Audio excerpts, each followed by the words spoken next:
दक्ष news, सामान्यांच्या हक्कासाठी नेहमी दक्ष.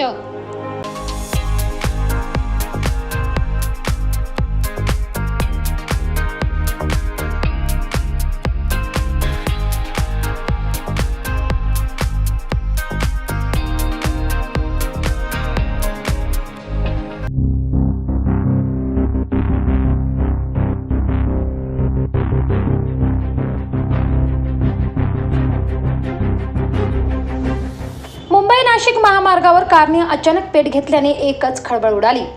मुंबईहून नाशिकच्या दिशेने येत असताना जुन्या कसारा घाटात घाट चढून आल्यावर टोप बारवजवळ महिंद्रा कंपनीच्या कारने पेट घेतला.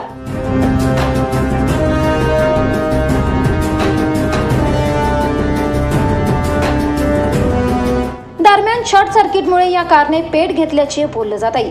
चालकाने प्रसंगावधान दाखवून गाडी बाजूला लावून सर्वांना बाहेर काढल्याने सुदैवाने यात कोणतीही जीवितहानी झाली नाही. घटनेची माहिती मिळताच महामार्ग पोलीस केंद्र घोटी रूट पेट्रोलिंग टीम घटनास्थळी दाखल झाले होते. तसेच इगतपुरी नगर परिषदेचे अग्निशामक दल, टोल नाक्याचे अग्निशामक दल, महिंद्राचे अग्निशामक दल यांनी घटनास्थळी पोहोचून आग आटोक्यात आणली.